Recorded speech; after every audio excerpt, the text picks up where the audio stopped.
Hello and welcome everybody to another episode of Pod Strickland. I'm your host, Shwin and Stacy, episode 373. I am joined, as always, on this very snowy Tuesday by my co-host, Stacy. That is at StacyPat99 on Twitter. Stacy, how are you doing on this Tuesday morning?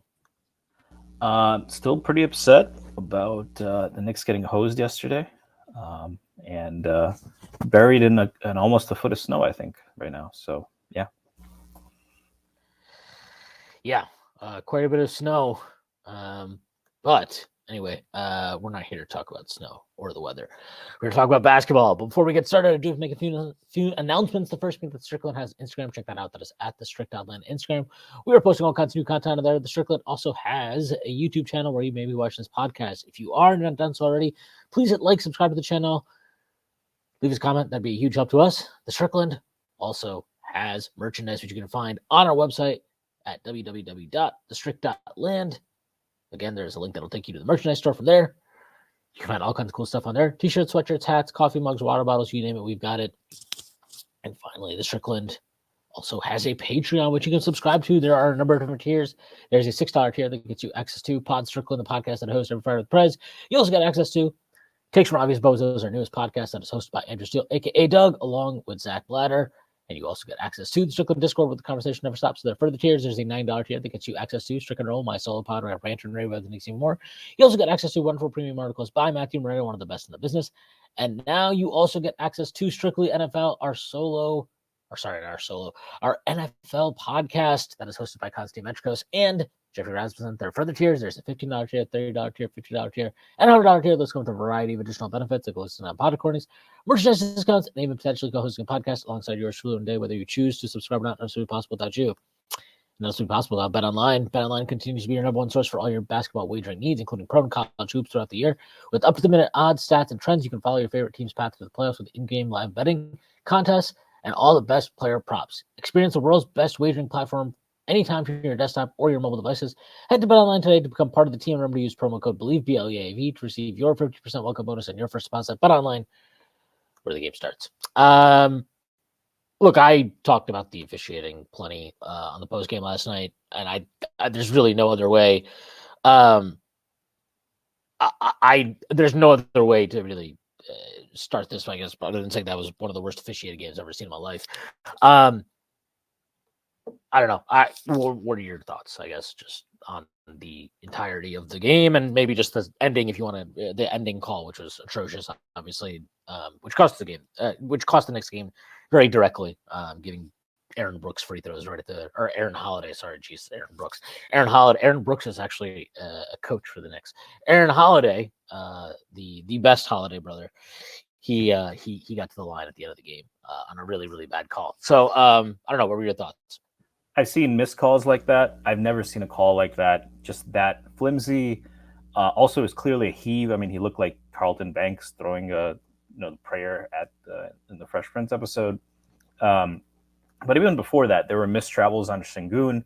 There was one play where Dylan Brooks literally went full Marshawn Lynch on Jalen Brunson in good guarding position, just threw his. I mean, if that's Randall, they're looking at that as a flagrant one.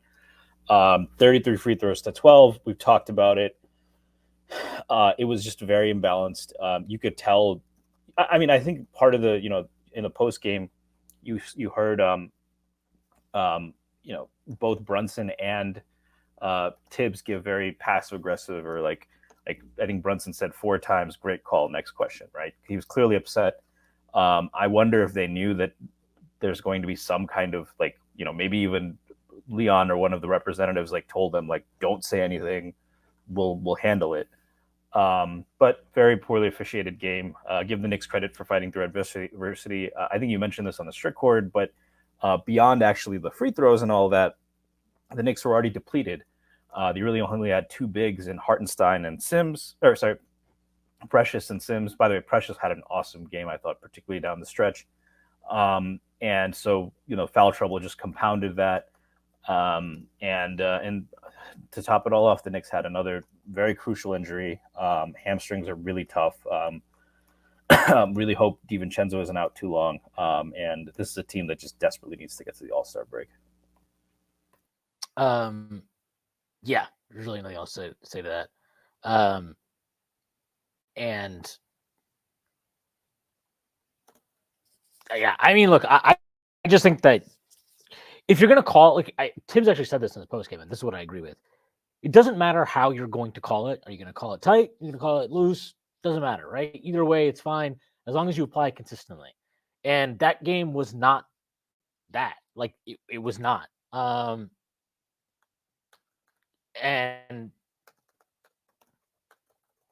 I don't know. I just don't really know what to say other than that. Like, you can't call a game one way for Houston and then make the Knicks play on eggshells. And like, I mentioned this in our Discord, but like, you can't. I'm just gonna say this. I thought many people were being fucking insane in our live game chat during the first half yesterday about, oh, the Knicks aren't competing, they're not playing hard. I think that's a fucking crock of shit. They were in foul trouble pretty much the entire game. All their Sims picked up 2 fouls pretty quick. Precious picked up 2. Then they both picked up their third. I think that is actually part of the reason why Taj ended up playing some minutes in the first half. And it's not a fucking lack of effort. It's not. I'm sorry. Shut the fuck up. It's not a fucking lack of effort. You know what happens when you get in foul trouble and you're shorthanded? You're down Randall. You're down Mitchell Robinson. You're down Isaiah Hartenstein. You're down OG Anunoby. You know what's going to happen? Guys have to be careful. Oh shit, they're going to call us tight on everything. All right. Then this drive, I'm not going to contest this that well because if I do, I might pick up a foul. Oh, you know what? On this rebound, I'm not going to go too hard after it because it's out of my space. If I reach over, that might be a foul. It is a consequence of the entirety of the game. So the refs, it's not even about what fouls they did call, or it's not about punishing the Knicks or they called too many shooting fouls or whatever. It's you put them in so many positions where it made things inherently easier for Houston to score or get advantages. And I'm sorry, I just have a really big problem when we're already shorthanded. I'm not. You expect a whistle on the road to go against you. You expect that. That's just 65-35, 60-40, 70-30, whatever it is. You're expecting you're not going to get a great whistle on the road. Fine. That's just look, that is actually human nature. You've got a crowd that's probably partisan for the home team, unless you're playing unless you're the Knicks and you're playing in Brooklyn. But that's so when people are screaming at you, you tend to make calls that will be aligned with the people screaming at you. I get that. I'm fine with that. You can't call a game the way that it was called last night. You cannot let a team, from the opening of the game, it was very obvious they were going to let them do whatever they wanted to do to Jalen Brunson very specifically. It didn't matter how, they could grab him, push him, pull him, fucking set illegal screens on him.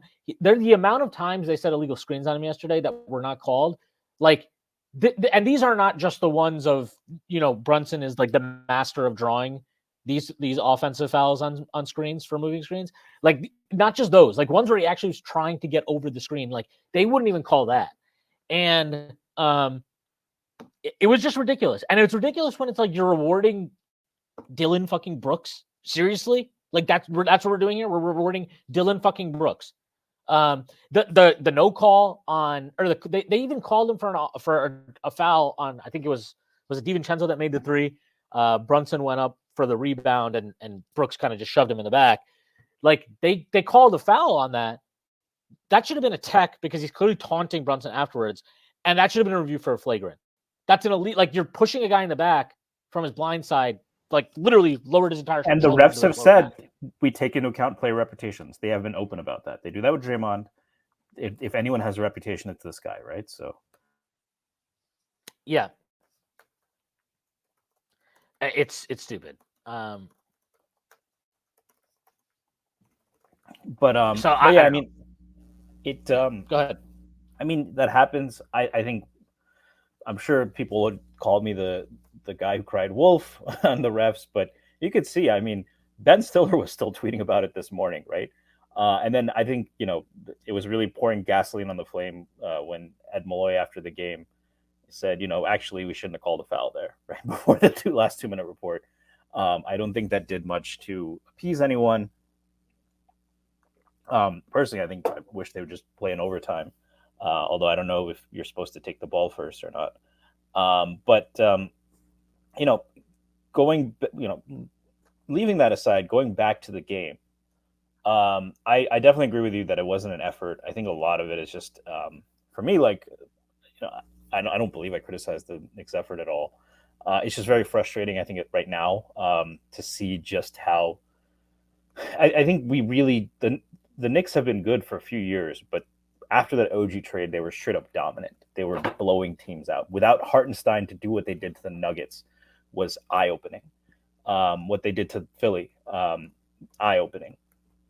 It just they looked like a team that could win a championship, and they've been finally getting that respect, even from the national audience. We're still hearing people like Kenny Smith taking jabs, but Zach Lowe, Kendrick Perkins, like everybody's talking about this team, like no, not just second tier below Boston. They have a real chance of a contender, and then all of a sudden it's just drip. I mean, it feels like every game there's an injury.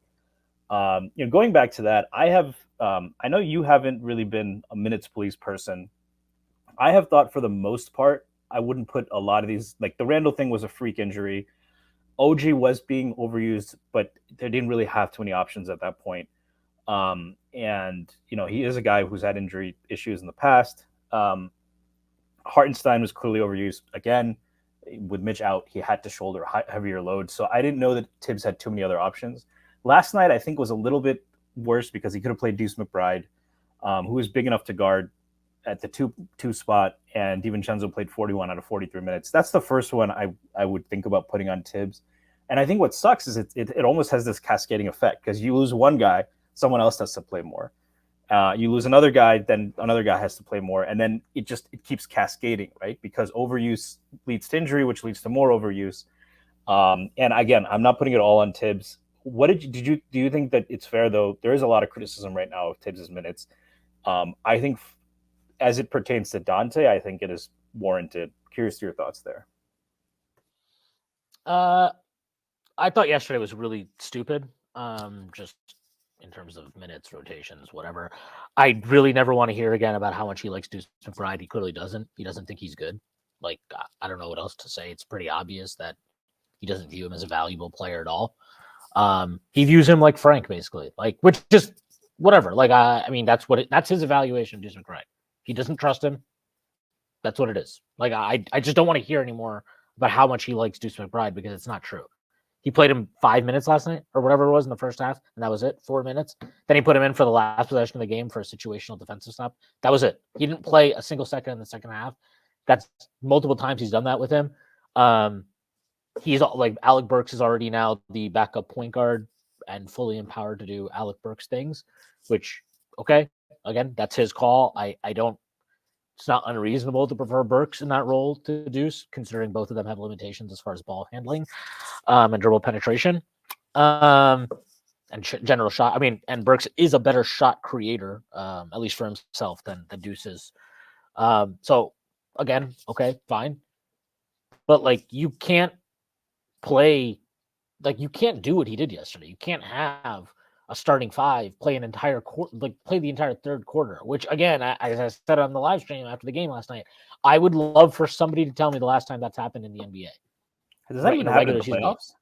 Definitely not. I don't know, but I would love to know the last time that's happened in a regular season game that the entire starting five of a team plays an entire quarter. I would love to know that. Then if that's ever happened, to be completely honest. Then to come out to start the fourth quarter with four of those guys still on the floor, Brunson, DiVincenzo, Hart, Precious.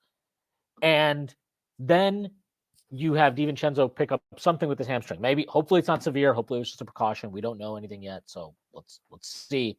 That's a bad look because the Randall injury is bad luck. I won't put that on him. The OG and Obi injury to me, I mean, that has nothing to do with overuse as far as I'm concerned. And then the Mitchell Robinson injury, that's not an overuse injury. Like, Mitch just picked up a weird injury. And honestly, Mitch's minutes in general, like, what was he getting? Like 30 max? He just usually doesn't play that much. Hartenstein's is a little bit weird. The Achilles thing, soreness. I don't fully I'm not a doctor.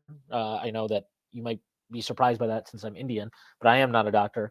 And I don't have a strong feeling about it because I don't know what he's being told by the medical staff as far as like, hey, dude, this guy's Achilles is sore.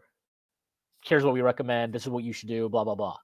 I don't know. So I just kind of like, on that one, I'll give him the benefit of the doubt, right? But the DiVincenzo one yesterday is like, dude, I can't give you the benefit of the doubt there because a hamstring injury is almost always exclusively about fatigue. And you play a guy an entire quarter after he's racked up a shit ton of minutes over this last month. This is a guy who I think for his career is like a 27 minutes per game guy. You've got him routinely now playing over 40. Like when you push somebody like that and then you play him an entire third quarter after pretty taxing. And let's be real, like the physicality of this game yesterday was a physical game. That second half was a high octane, highly intense, competitive game, both ways. Like, forget the ref officiating part of it. That was a competitive basketball. It was a physical basketball game. Like those were harder minutes than if you're playing, I don't know, the fucking Wizards or something, right? Like it's different. And like that, so you play him an entire third quarter, fine. Bring him out to start the fourth. Then he plays however many minutes he did in the fourth. I think probably 5 or 6, maybe more than that. Hurts his hamstring, and then he has to actually leave the game early to deal with it. Like, it's a bad look, man. It's a bad look, and it's a bad look especially because this front office, like, he no longer has the excuse of they don't have depth. Like, yeah, they might not have ideal depth right now. They don't have ideal depth right now. We all know that. They need OG to get back. They need Randall to get back. They need Mitch or Hartenstein, one of those two. I mean, Hartenstein probably will be back. He might be back on fucking Thursday or Wednesday for all we know against Orlando. But like when you got Bogdanovich and Burks, who are both in NBA condition. Yeah, they might not be in Thibs condition, which I fully don't think they are, having watched them play quite a bit right now. I think they're still getting through Pistons' brain right now and adapting to playing serious basketball again. But like, you can use them more than he chose to. He didn't bring them in. He brought in Bogdanovich, right, to start the fourth. He didn't even bring in Burks until later. Like, it was just, even if you don't trust Burks because he was playing like a jackass last night, you have to use him for like 3 minutes just to give guys a break. Like, you could have, it was just, I don't know. I just have a really, really big problem with how he managed that second half last night. And I generally feel pretty ambivalent about criticizing Thibs for minutes, mostly because I think when his team is relatively healthy, he's actually been fine with minutes to me for the better part of 4 years. Like, his rotations, how he actually gets to those minutes can be weird, but his actual, like, you look at the minutes per game total of most guys, I don't think they're that outlandish, even for like Randall, or Brunson. Like, it's not like he's playing them leading levels. It's in line with the other guys on that level. 35, 36 minutes are all NBA, all-star, top player on their team guys, right? So it makes sense.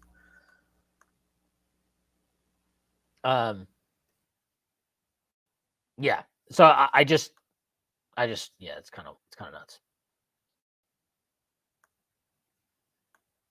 Yeah. So I think that when you're talking about yeah, I mean, I completely agree. I think like you can't have it all ways. Oh, sorry. Right? I guess I'll just say this, just to answer your point very directly. I don't like blaming him generally for the injuries. I think if you want to criticize him for the DiVincenzo one last night, that's probably fair game. I'll put it that way. Yeah, I think that's exactly where I'm at. And there's constraints on everything, right? You have to, if you don't think, I do think Burks was not playing well yesterday. I think he is always a guy who's going to be score first. He is not a point guard. Wasn't in 21. But in 21, he found the right balance, enough of a balance, I should say, right? But even when Brunson's out there with him, the guy has pure tunnel vision right now, and it works out a little bit, and it's good enough, I think, to carry bench units. But when he's playing with the starters, he's got to know his role a little bit better. I think that'll come. He's a vet. This is a guy who's been productive on good teams, bad teams. He figures it out. So I'm not too worried long term about Burks. But last night I get it. Bogdanovich, I actually thought has been playing reasonably well. He's never going to play defense at the level that Thibs wants him to. I wasn't super focused on his defense last night. I didn't think it was particularly good, but he gives you shot creation. He allows you to stretch the floor, which is really a boon for not just Brunson, but even guys like Precious, right? having space to roll to the rim and cut and all that. But if you don't want to play those guys, then okay, then you play Deuce. You can't just play DiVincenzo 41 out of 43 minutes like that in a regular season game when you're already really on the margins. And I think you have to know kind of your team a little bit better, right? And know who's if they are showing the effects of this fatigue, because they're all playing heavier minutes. And DiVincenzo, it's not just that he's been playing heavier minutes; he's been asked to do a lot more. He's been asked often to take the harder assignments on defense, right? Because they don't really have that perimeter. I mean, they have Precious now; they can throw it at guards a little bit, but they don't have OG. They don't have Grimes anymore. He's asked usually to take on the best perimeter player. If you're guarding a guy like Dylan Brooks, a very physical player, you have to know you have to be able to gauge that a little bit, which maybe isn't Thibs' strong suit. I don't know what the rotation is going to be on Thursday. I'm just at this point, beyond wins and losses, I'm just hoping we get to the All-Star break without another injury. I said this yesterday. I genuinely don't care. I care about seeding. I care about that. One, I think it's too easy or too early to start valuing games so heavily because of seeding. But like, if they wanted to shut everybody down for Wednesday, or what are we playing? We're playing Wednesday, right? Not Thursday against Orlando. Or is it Thursday? I don't know. I have no idea. But like, yeah, it's tomorrow. They play they wanted to play on Valentine's Day. That's so cute. But like, because that's when the magic happens. Exactly. But like, if you just wanted to shut everybody down, I'm fine with that. I don't care. Like, I really don't. Like, this is just a brutal stretch. They would have gone 4-5 without Randall and OG. I believe if they lose this next game, that's a perfectly acceptable record considering their circumstances. And obviously not just Randall and OG, right? You've lost Hartenstein now for a couple of games, 2.5 games. Mitchell Robinson's been out forever. Brunson missed a game too, right? Brunson missed a game during this stretch, or not during this stretch. Did he? Was it during? Yeah, he recently lost he did. one. He did. Yeah, he did. And then you had the trade game where they were just completely out of guys, right? So you just need to, if you want to punt that game, I got no problem with that. I got no problem with that. Like, just get these guys to the All-Star break, heal up, and let's come back, and then let's start, getting into things. But like, they need to get healthy first and foremost before anything else. They really, really do. So we'll see. I don't know. It's just, man, that game last night was just really, really infuriating because I thought they put so much into, and like, forgetting all the, and look, I do think the criticism of Thibs minutes and rotations last night are valid. I'd be lying. I've definitely been critical of his minutes. I just don't, the minute stuff in general, to me, I just can't really get into. That's like part and parcel of what you get with Thibs as a coach. And I think there's actually some value to the way that I think there's a reason why the Knicks culture is what it is. And I think part of that has to do with Thibs's kind of like how he views each game. Like, I think there is a value to that, especially considering where the Knicks were before Leon and Thibs took over. I think there's a real value to that. But yesterday was just too much. I mean, that was really crazy. And look, again, hopefully Dante's not anything serious and we'll be fine. But pretty annoying. Yeah, but like, again, they just played so hard in that game. I thought Josh Hart in that third quarter, like, he's just been so unable to find a rhythm this year and catch it and stay consistent for like a stretch of games. But that third quarter from him and that entire second half, really, that's why Thibs will roll with that guy, because when he's like when he's in the mood, when he is like right and he is at the top of his game, he changes things. He plays with an energy that I don't know that they can like really get from somebody else. I just don't. The way he can impact the game is very, very unique and special. And he played so hard.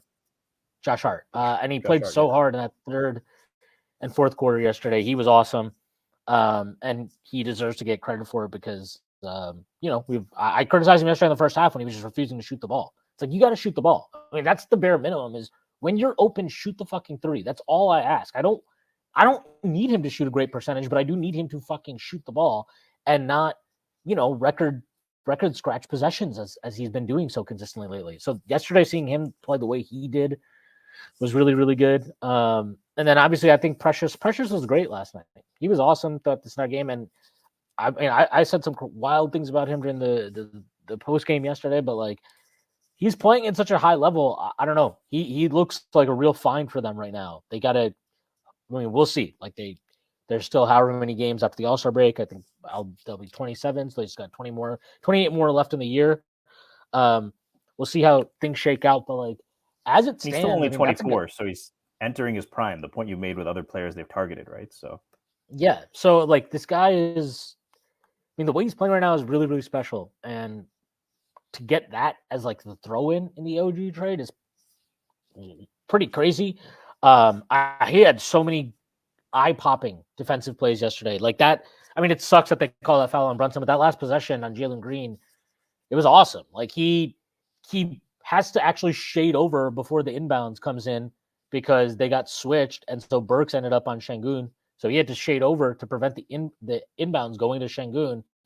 They throw it over to Jalen Green on the opposite corner, which he's able to recover out to. Stops him from taking a step back, is step for step with him every which way on the drive, and swatted his horrible. It was a terrible layup attempt. That was a special defensive play. He had a couple of great defensive plays on Jabari Smith Jr., who is definitely a talented player. Seems to have some wild. I don't know if I would trust him in transition. That's probably the best way I could put Jabari Smith Jr. right now.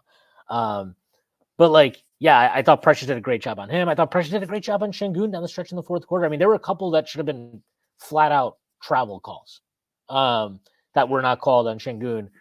And Precious still was able to contest and get stops. Again, just a fantastic job on him. And then obviously the offensive glass, he got us a lot of extra possessions. Like he is just showing out a lot. And it's cool to see. It's really cool to see them get what they are getting out of him. Again, another guy would just need to watch, just a little worried, like just need to get the All-Star break, and we need to get bodies back because I think Thibs is extending him a bit too much. Hopefully we get iHeart back and Sims is back now. So at bare minimum, you're able to cut down his minutes a little bit, but he's going to get pushed a little bit, probably more than we'd expect without OG and Randall so far. So we're going to get a good, decent sample size on him. That's for sure. And man, defensively, you've just got to be really, really encouraged with what he's shown, and honestly intrigued by the versatility he provides, especially like the lineups. We didn't get to see it for that long, but I think those OG, Precious, Randall lineups, 3, 4, 5, they're pretty interesting to me. I think that's a very versatile group, and it gives you a different look and an ability to defend in different ways than that deviate a bit from Tibbs's base scheme. Yeah, and that's perfect for a team like Boston because you're going to want to throw size at Brown, and for all of Randall's shortcomings as a defender, he's a pretty good on-ball defender. I think he can handle a guy like Jaylen Brown. OG is obviously the ideal guy you'd want to throw at Tatum. And then Precious, in theory, helps you deal with that kind of the stretch 5 issue, right? Especially you were talking about, his ability to recover and help in the paint. That's the kind of flexibility you need to win those against a team like that, right? What the Knicks just didn't have, and for that matter, that goes for Milwaukee as well. So it definitely gives the Knicks a different look. He's a much more. I think you and I have both been. Hartenstein's a little bit more maybe perimeter oriented than Mitch. We've been looking for a guy who can really guard those stretch 5s because that's been an Achilles heel. No coincidence intended, I guess, with Hartenstein's injury, but that's been an Achilles heel for the Knicks for a while. Going back to even guys like Nikola Vucevic, obviously Jokic has generally torched the Knicks. Brook Lopez usually has good games, right? Those Boston and Milwaukee games when the Knicks were just really when DiVincenzo was first put in the lineup and they were really struggling on defense, that was a big part of it, just how much space their team was able to create. And now you have guys who can guard in the perimeter. Even Brunson is a little bit more adept in that situation. And Precious unlocks a whole lot more. And the fact that he can give you backup minutes at the 4. I think one thing, he's developed really nice chemistry with Isaiah Hartenstein. Obi would do this at times. Teams couldn't find him, but he has great timing on his cut. And Hartenstein finds him. And I think that really helps. I don't know if it would work quite as well with Mitch because Hartenstein's another guy. Like, if you talk about, and this has really helped Randall, I think, a lot too, because you look at Randall's shot chart this year, and it's basically everything near the rim, and then he takes some threes, right? But he's taking a lot fewer long twos, and there are people saying, "Oh, is that necessarily a good thing?" In the playoffs, you might need to take those, but there's just functionally a lot more space. One, obviously, you have the shooters, right? You have you're playing him next to Brunson and DiVincenzo, you cannot leave them open. So there's more space. So if they want to double, you have to come from farther away because they're real shooters.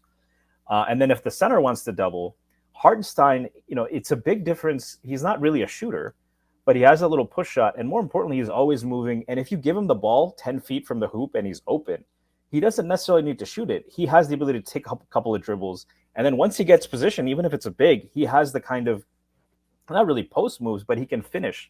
And he has touch in a way that Mitch didn't. And he can hit free throws. And I think Precious fits really well with that. And it makes it a little bit less of a concern that Precious isn't really a good shooter. But he's willing to take those. He's hit a couple. It's definitely like, a break glass in case of emergency. But if you have a late shot clock issue or something like that, he has a little bit of he can give you that too. So young guy, definitely a find in that trade. A precious asset perhaps going forward. I'm pretty excited. I mean, this team, there's just a lot to be excited about at full strength, which is why it's so frustrating to see them flounder a little bit. I also wanted to get your thoughts. Bismack Biyombo went to the Thunder. Do you put any of this a little bit on Leon Rose because they are giving Taj Gibson minutes? No. Not finding a big to because they're playing Taj Gibson minutes. No. He is their 5th big. I don't give a shit. I'm sorry. Like, no GM. They come into the season Mitch Hartenstein, Sims as their center. They go out and get Precious. That's like 5th or 4th guy. So they have 4 guys on this team that can play center that are reasonable. That are reasonable options at bare minimum.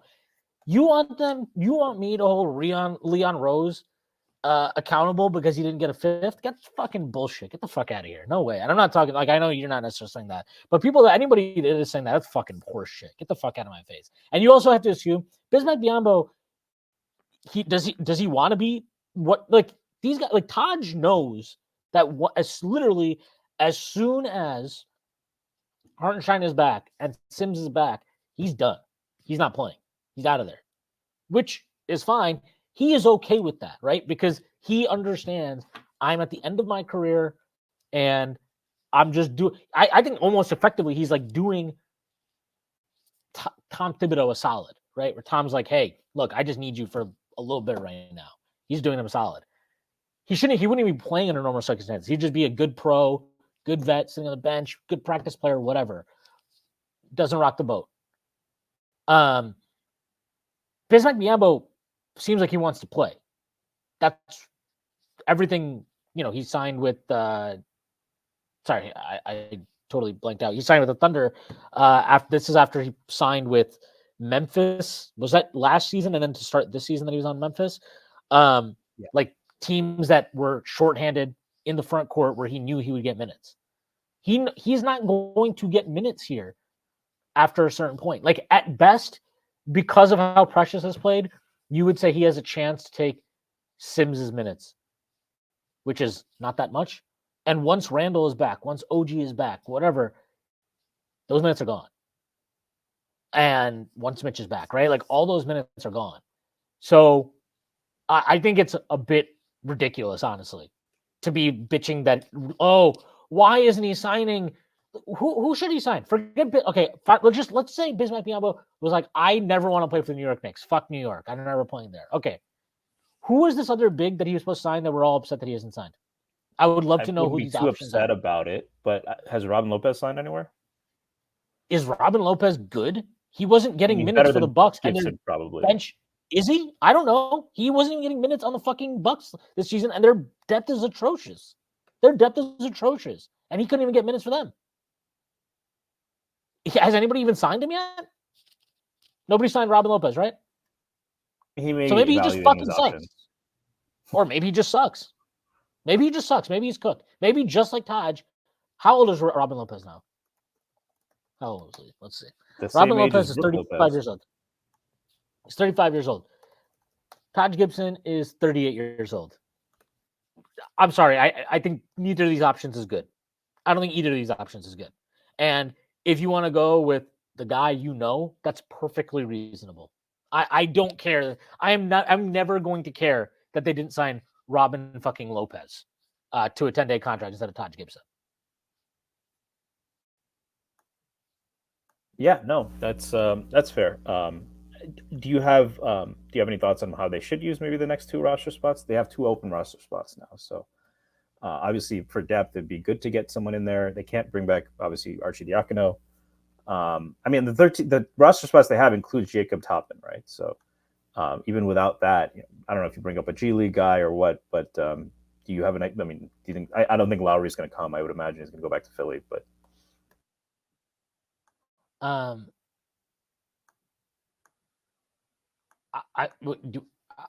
unsure. Like, what can you elaborate that? Sorry.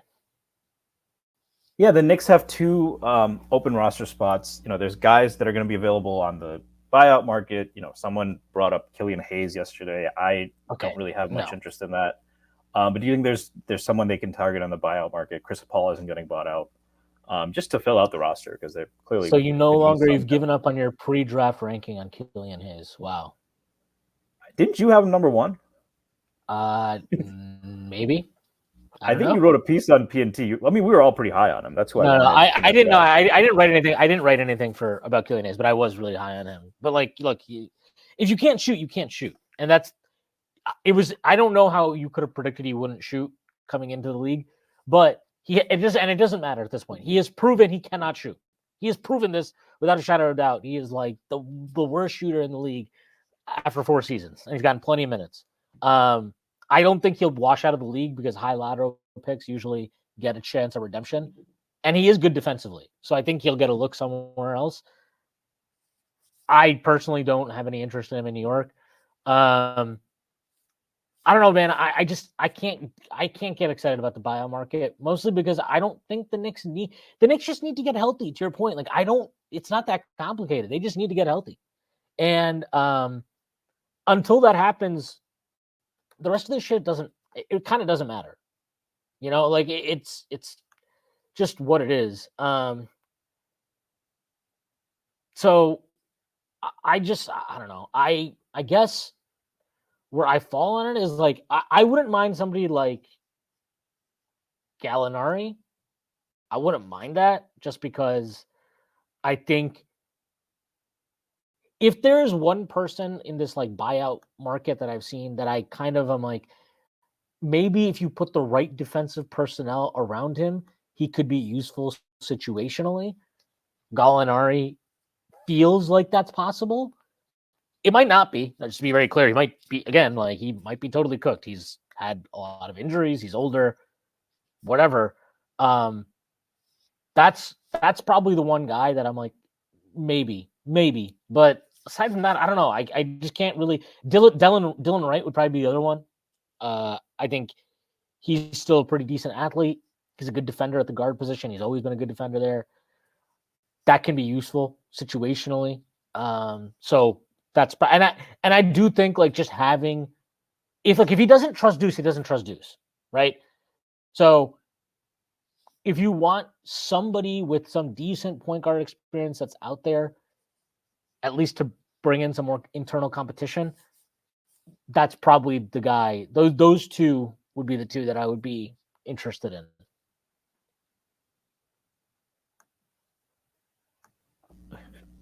Right, and yeah, Gallinari obviously he has playoff experience. Obviously, familiarity with the city to the extent that matters. Obviously, that was what 15 years ago now, Mhm. but or 14 years ago. But he obviously can hit shots. Can can create a little bit, maybe even at this age. Um, Kind of going back a bit, but I would agree. There's not really a lot of appetizing options, so to speak. Um, do you it's been 2 games, and I have seen. I think it's ridiculous, so I'll say that. But I That they have lost seen. the trade. Well, forget wins and loses, but was that necessarily the best trade they could make? For example, I don't necessarily think that this was necessarily a better option, but a guy like Gordon Hayward, if you could have gotten him for what the Celtics got, um, you know, is there any buyer's remorse on your part, or maybe feeling like we could have gone a different way? Um, I don't know. I guess I'll throw this to you. Is there some trade that happened at the deadline that you're like, man, maybe that would have been better than what the Knicks ended up doing? I think it's too early to say. I think getting 2 guys, first of all, like we needed bodies, right? So you had 2 at least functional guys. I think Bogdanovich has been pretty good. I think Burks still has showed the shot making. Like he's not washed. I think the problem is he's not acclimated, and like you said, you need to get used to not playing on the Pistons anymore. Hayward maybe, probably a better player when he's healthy than those 2 guys. Maybe not Bogdanovich. I don't know, but probably a little bit better defender. He's obviously a Thibs guy. That's the one I think of the trades that I'm like, maybe we could have done that. Um,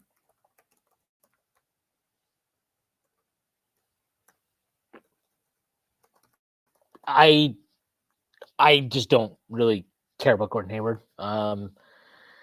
Good player, not dependable health wise. Bogdanovich has been more durable in his career, even into his mid 30s now. Burks has been more durable over the last few years than Hayward. I think durability matters, especially considering the Knicks presumably made this move to bring in some depth in lieu of the injuries they're dealing with in the moment. You'd want to bring in guys that are dependable, and Gordon Hayward is not dependable. I also don't know that the Knicks had a workable trade that made sense for them. Like, part of the reason they were comfortable giving up Grimes in this deal is because Bogdanovich has that extra year on his contract. Hayward's expiring. That isn't obviously something that they were super enthused about. By every report, they really wanted a guy that was under contract for another year to suit their purposes for trade down the line, potentially. Hayward's an expiring contract. He went for Vasily Micic, Trey Mann, and the Bertans contract. I think they got a second round pick in that trade too, Charlotte. What would have been a comparable like the Knicks don't have like I think there was value to Charlotte to getting Vasily Micic. I watched them last night. You can tell that they desperately needed a point guard in place of LaMelo, which with him out right now. Trey Mann is just an interesting guy to buy low on, right? Just kind of like, Grimes. Grimes is a better prospect based on their NBA careers to date than Trey Mann, but like similar concept. But I don't think we had a Micic guy to throw in the trade that was appealing to them.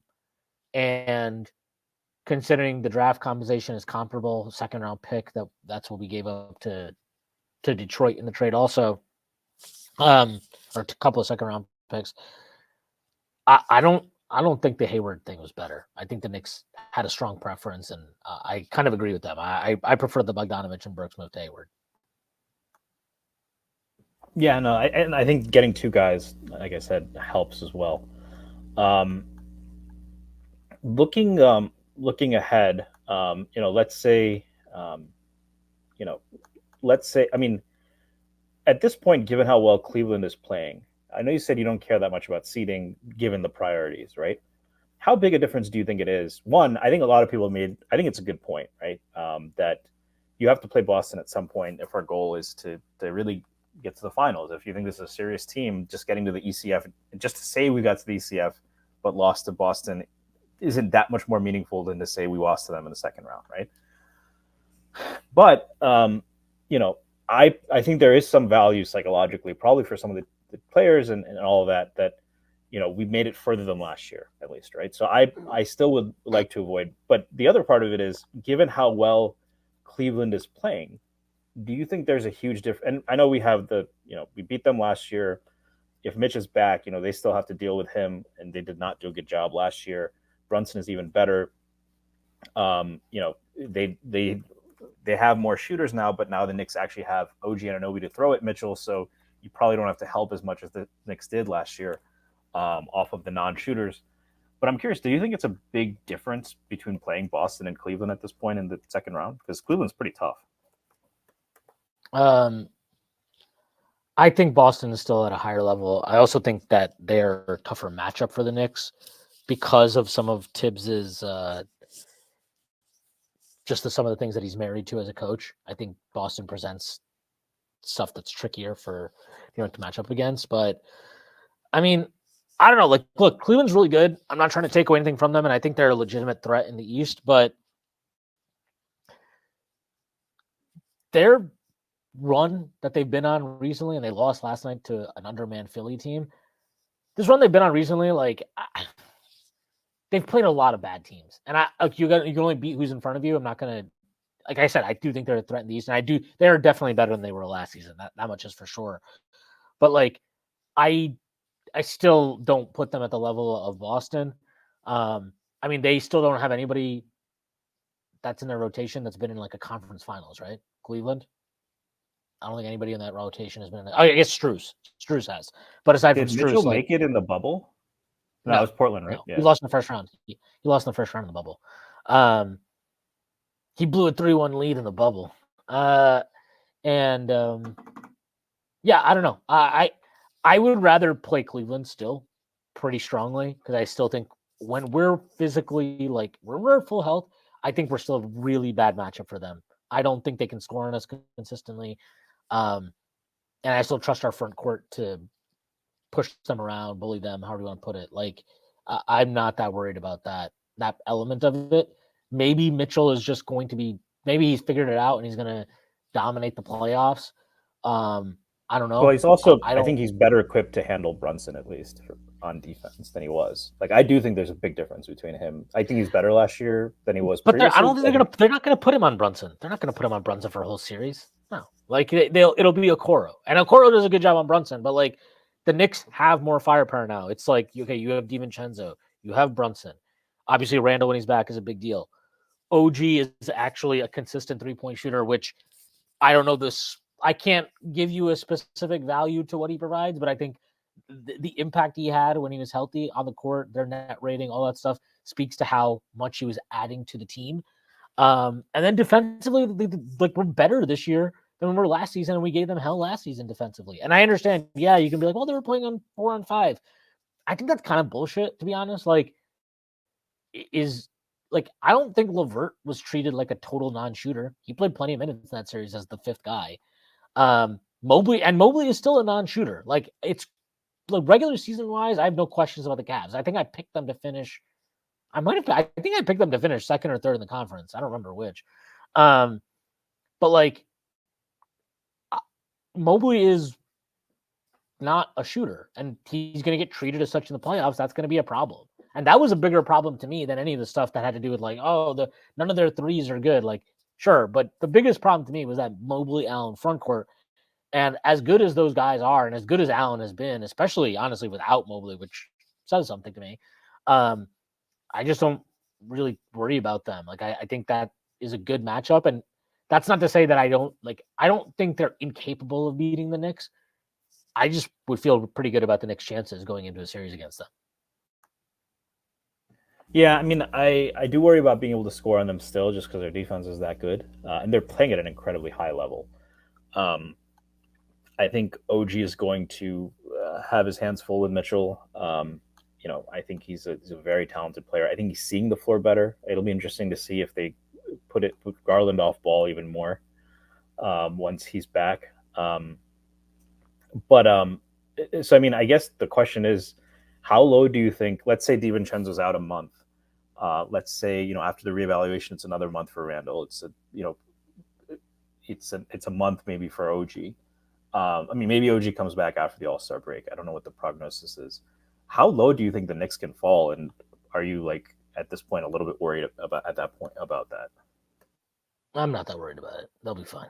I think at worst, I think they'll finish with the 5th seed, which, whatever. It would be annoying to miss out on home court, but I'm not that worried about it. If you have to deal with not having home court, you have to deal with it. Home court has never mattered less in the NBA playoffs than it has the last few years. I get healthy. Be healthy for the playoffs. That's all that matters. That is really all that matters to me with this team. Because if they're healthy, I think they can beat anybody in series. I don't care if they have home court or not. Not that worried about it. So you don't think there's any chance they fall the 6th seed? Because they do have to play Orlando, who's been playing better of late. There's no chance they fall in the play-in. I think that's the disaster scenario, right? But the play-in, the only teams that would be Indiana's there, right? So they're right now 3.5 games ahead of Indiana. If you want to move, if you want to beat out, if you want to avoid the Celtics until the conference finals, then you'd rather be the 6th seed, actually, to be honest. Yeah. You play Bucks in round 1, which is also not ideal, right? That's the only thing. I don't know. I know this sounds crazy to say, but I almost don't mind playing the Bucks. I as good as Giannis is, and Dame can be, I just think their depth is really bad. And honestly, Doc Rivers is a terrible coach. So, yeah, say whatever you want about Thibs, and I do think that the nature of the playoffs can expose his limitations more so than the regular season does. I think he's better than Doc. He's a better coach than Doc. So I would almost feel like you have a coaching edge in that matchup too. I don't know. Yeah, I would agree with that. He outcoached Bickerstaff. If you go down the list, by the way, I think Mazzulla is a good coach, and I think he's figured some stuff out. I think would it be best be neutral? Probably a slight coaching advantage to Celtics. I think Thibs already outcoached Bickerstaff last year. The Bucks, like you said, Doc. I think Nurse is a good coach, so I think with the Sixers, that's probably not a coaching advantage for the Knicks. But you don't have Embiid. Magic, they're probably at a disadvantage. Carlisle, I don't think they would play the Sixers or the Pacers unless they get the 3 seed and the Pacers end up at 6. I do worry though about the Pacers and the Heat are there. The Heat until they're dead and buried, you can't really count them out. So I do get if these are long injuries, particularly OG and Randall, I do get a little bit worried about the Knicks maybe even falling into that play-in. That's which would kind of suck. But it sounds like you're not quite as worried about that. I'm not. I think they just need to get healthy for long enough, then they'll be fine. The team went 13-1 after the OG trade, or 13-2 when they had everybody. So yeah, I'm not that worried about it. And then assuming they don't win the conference this year or even the championship, they still have all their picks this summer. But it looks like there's no stars on the move. It looks like Trae Young might get moved, but that just seems like it'd be an awful fit with Brunson. The Hawks reportedly are pivoting away now to thinking about keeping Murray long term and trading Trae, which I don't necessarily agree with, but I get you probably have to move one of them. Do you have any idea what do you think that this is the year that the star trade happens? People have talked about LeBron. I think LeBron said this week that he would sign with 2 teams for less money. I think most people think Dallas is one of them. I'm curious. Do you think that if they're good enough, or if they make the conference finals, maybe they stand pat? I don't know. LeBron, I'm never going to believe LeBron's coming here. I'm just never going to believe it. He has never particularly demonstrated any desire to come here. I think he uses the Knicks as kind of like a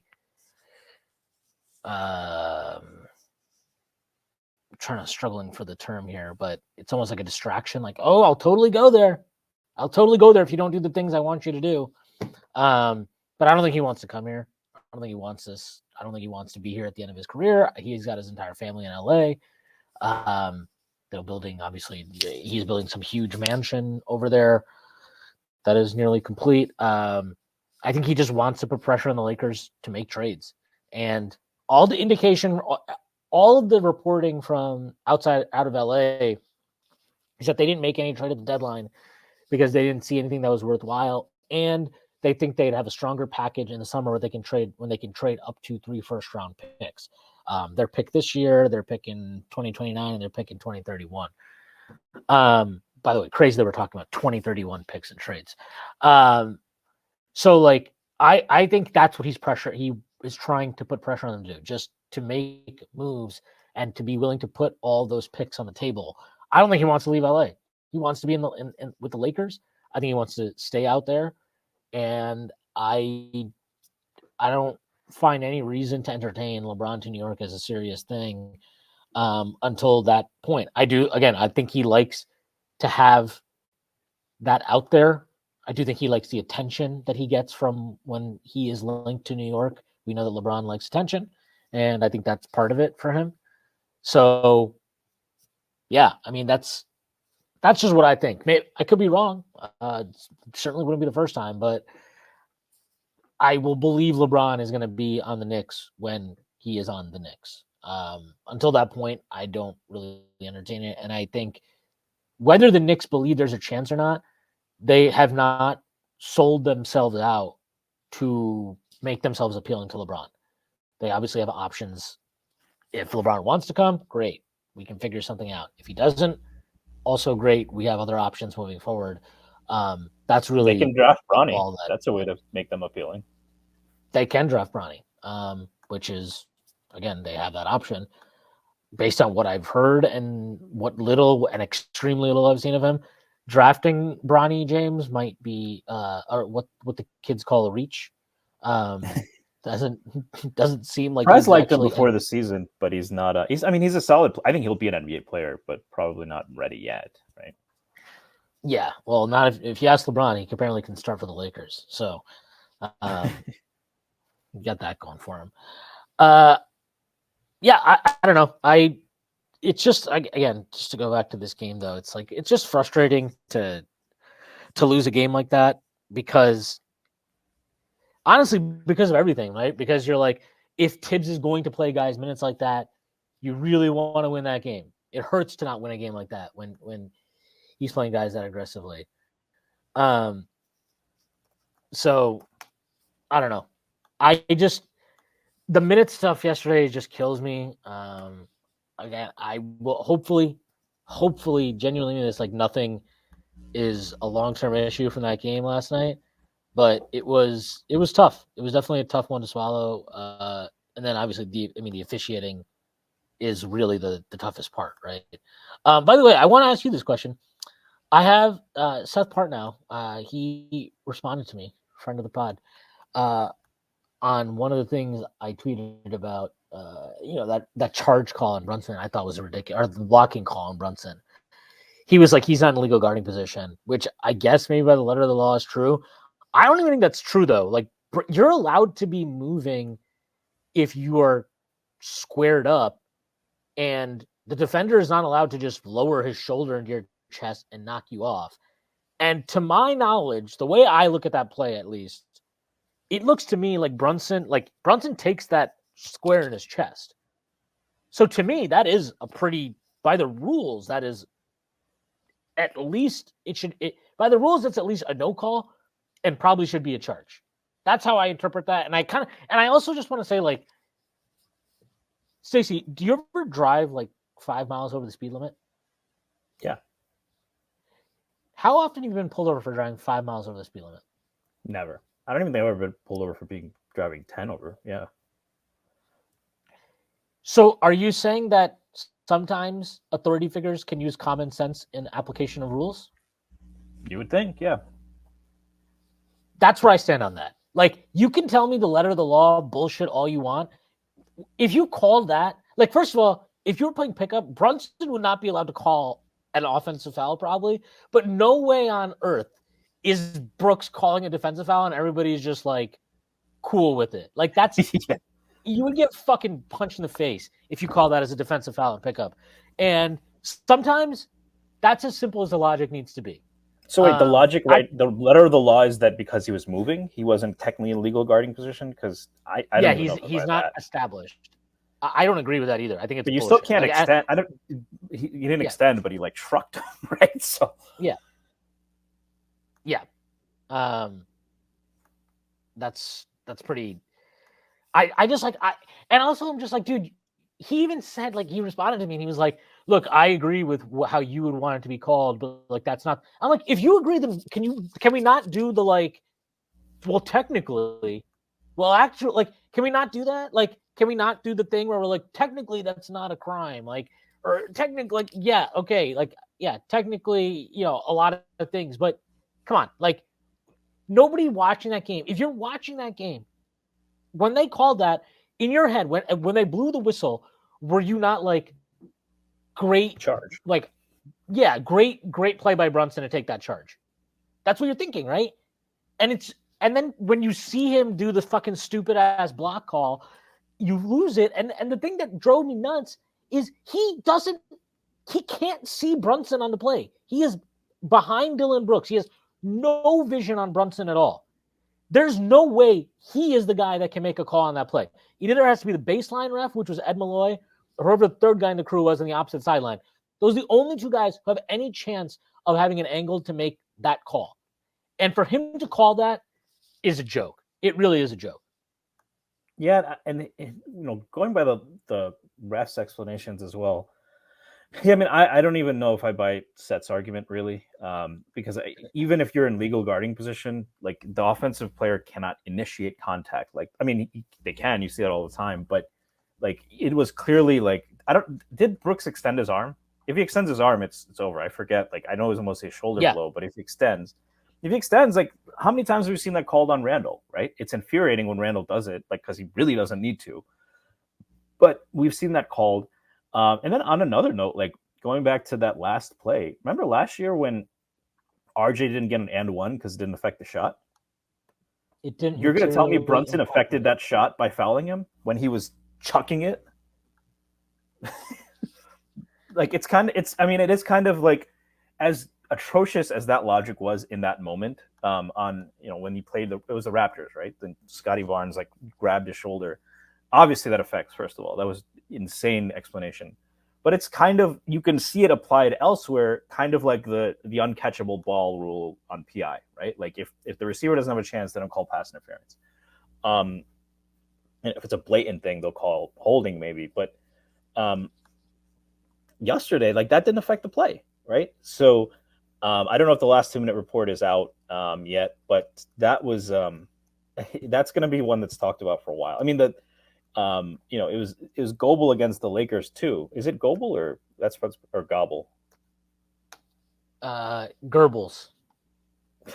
Ooh, I'm not going to touch that one.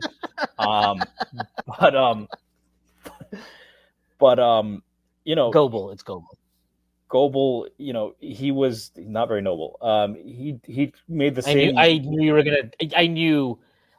gonna make that awful joke. I wanted to go right the dad route, not the. I wasn't gonna go where you went, but the Lakers Celtics game, he missed the call. On LeBron, the Lakers fans are still talking about that. And I don't know if the league office gets involved or what. I think that was the one where they issued that apology, right? Like, oh, we're only human, blah blah blah. But this is on. I mean, have you ever seen a call like that?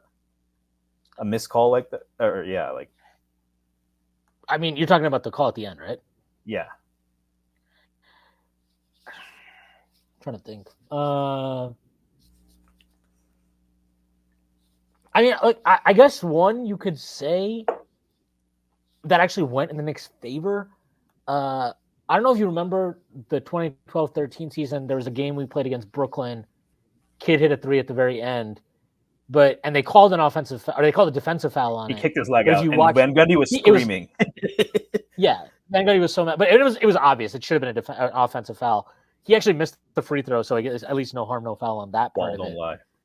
Yeah, but I don't know, man. Like I could, if Holiday kicks his leg out in an unnatural way, and Brunson jumps the way he did and knocks him over, it would be a bad call. It would be a missed call. It should be an offensive foul. But I could understand that more than what they called. Like Brooks, I keep doing this Aaron Holiday thing. It's probably because Aaron Brooks played for the Rockets. But like Holiday isn't even asking for a foul. Nobody in the stadium is asking for a foul. Udoka's not asking for a foul. Nobody on the fucking Rockets floor is asking for a foul. The fans, you look at the crowd, nobody's asking for a foul. The only person that called a foul, that thought it was a foul on the play, is Goebel. That's it. Nobody else did. Not a single other person. It's very, very rare that you will get something like that. I mean, that's very unique. And then the other part that like drove me pretty wild is look, all these calls in isolation, right? The overturn on the Dante foul, the 3-point foul at the end of the first half, the Taj blocking call that that should have been a charge to me. The Brunson getting truck sticked, like all of this stuff, you can individually, like Josh Hart getting smacked upside the head at the end of the first half, or what is it? First half or first quarter? I don't remember which one. Clearly should have been 2 free throws. All of that in isolation, it's not that big a deal. For all of it to happen in one game, and in one game where the Rockets are taking 33 free throws to 12, even though the Knicks drove more, they attempted more shots in the paint. Like everything about the shot profile of the game said at the very least the skew in free throws should not be 21, like plus 21 to the Rockets. And that skew, given kind of the overall physicality they were allowing in the game, that's tough to accept. And it's one of the worst games I've watched in terms of like discrepancy of officiating in a long time. And I'm not going to go full conspiracy theorist, but the Knicks opened as, I believe they were 4 or 4.5 point favorites. Şengün gets ruled in, Hartenstein ruled out. I think that gets cut to like 3 or whatever it was. Eventually, they ended up being a 1.5 point dog. And most of that, a lot of that action came in the last hour leading up to the game. Like, that's not a great look. I mean, I'll read it to you. I think this is pretty wild, considering it's MSG's in-house gambling guy. Every book has their own line, so I'm not sure which one he's using. And when I last checked it before the game, FanDuel had the Knicks as a 1.5 point underdog, I believe. So, but this is what Alex Monaco. So he is MSG's. He's an in-house gambling guy for them. He does the better half-hour show that they do. This is what he tweeted. One of the worst officiated games I've seen in years. Didn't help that the betting line reflected Rockets had big money come in late. Line went from +4 to a pick'em in the last hour. Like, again, I can't stress how wild it is that MSG's gambling guy is tweeting that out publicly. Did he delete the tweet? Because I'm sure they were like, no, it's still up. Pressure. Wow. It's still up. So I agree with him though. It's not a great look because the game really was officiated so poorly and inconsistently to the point where you're almost like, I mean, we're like, what is going on in this game? I mean, remember that call on Precious where he's literally just backing up. He's just backing up, and Şengün just drives into him, and they call a foul on Precious. I'm like, I really don't know what he's supposed to do in that situation at all. Yeah, and the one missed travel late was insane, especially because he forced multiple travels, I think, from Şengün because Precious was so agile and moved his feet well and really had a good read on a very talented offensive player. Yeah, I mean, I'm curious your thoughts on this because people are talking about this in the Strickland. And I think it's fair to be concerned at this point with how much sports are leaning into gambling, whether there could be detrimental impacts, right? One, I mean, it's probably not a great thing for people because it's a zero sum. Gambling is zero sum. Actually, it's negative sum for gamblers because of the rake, right? Or I guess it's not called the rake in sports gambling. It's called, the fees that these sports books will claim and all of that. But, I know that, I'm curious to your thoughts. Do you think are you concerned at all that not just basketball, but other sports where as gambling just takes a hold and the craze becomes a thing, starts to impact everything. And we should say that the NBA takes integrity very seriously. I'm not questioning that. I do think that job. I'll question that. I'll question that because Scott Foster's still a fucking ref. The NBA definitely invests resources a lot, but I do think it's more difficult with gambling. And I'm curious, as a sports fan and as someone who, maybe you partake, does that concern you at all with sports? The gambling part? Yeah, long term, do you think gambling will erode at sports? No. I mean, gambling's always existed. Like, it's. I know it's more accessible now to everybody, but like, all it did was take it out of black markets and put it into more above wall, like actual regulated and a regulated market instead of I called my barber and he knows a bookie. Like, it's above board, at least optically right now. They definitely need to figure out the stuff with the injury reports and like the officiating now. Like, you can't solicit gambling the way that the NBA and the NFL have done and not be better with your officials. Like, your officials have to do better. They have to do better. Like, I think for the most part in the NFL playoffs, like, yes, I will forever believe that Patrick Mahomes and the Chiefs get a great whistle. But I think in the playoffs in general, the NFL does a good job of like their refs for the most part are just like let the players play and figure it out. I don't think they have a problem of like, there's generally not too much extreme favoritism in the playoffs. That's what I'll say. I think NBA refs have way more of a direct impact on the outcome of games. And I think that happens consistently. And I think they're worse at their jobs, honestly, than NFL refs. Like, I really do. The NFL refs are not great, but I think they're better on the whole than the NBA. The NBA refs are terrible. There's a lot more ambiguity, right? I think like block charge is probably the most difficult call for NBA refs. So I get that. What are the only real judgment calls in football are pass interference, defensive holding, and offensive holding, right? Everything else is kind of like roughing the passer. Roughing. Yes. Those are the four. But like everything else is mostly like, so they might not consistently apply them, right? Like ineligible man downfield.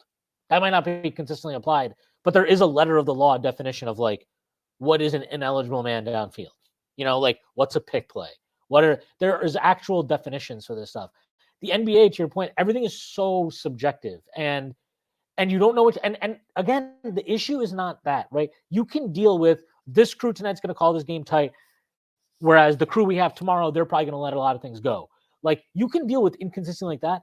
It just has to be applied consistently in the game that you're playing.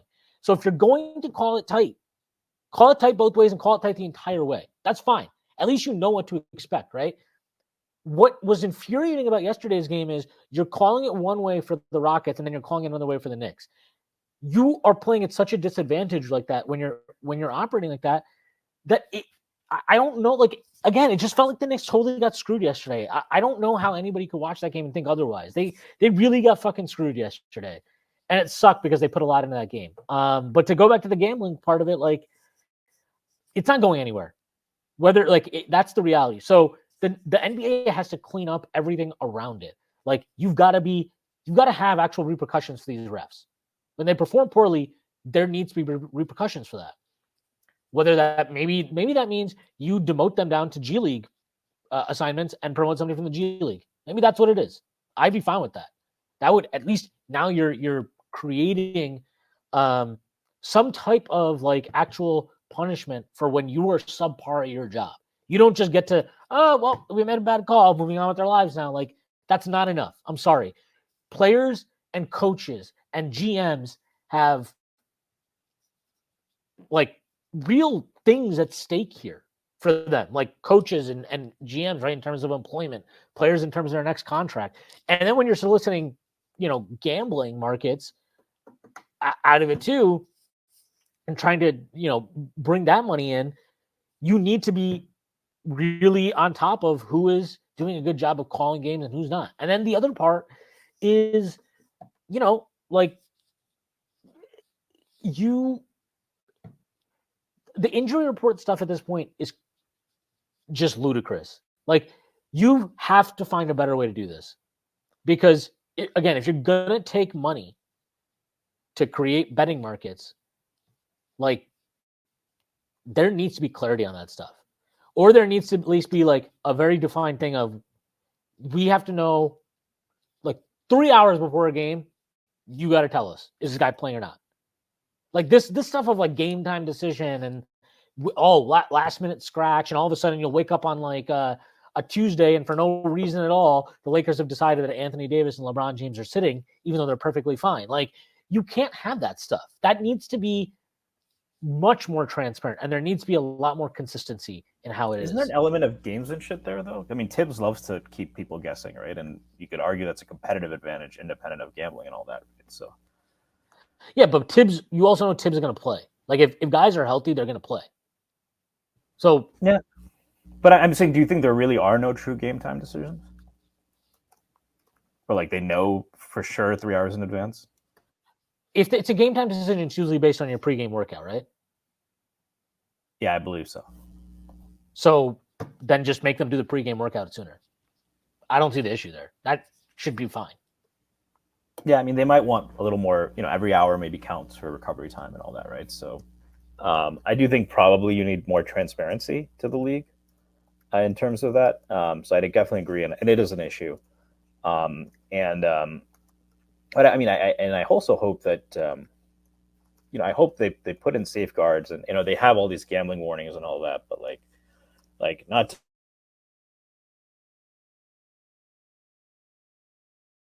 I saw on Instagram, one of my friends, like, she has a 2 or 3 year old kid, and she said, "Oh, it's the baby's first prop sheet, right, for the Super Bowl," and I was like a little bit like, yeah, I mean, that's always a thing, right? You have the squares and all of that, but it does seem like it's getting a little bit out of control. Switching gears a little bit. So I think there's not really much to say about the Magic game. They're a good team. Franz usually gives us problems. It's probably, if they want to rest, I don't think Hartenstein should come back. If Brunson is feeling remotely not okay, and he's going to play in the All-Star game, I'm fine with letting him rest. But looking forward, I'm curious. So the Knicks had 2 players named the All-Star. When's the last time they had 2 players named the All-Star team, by the way?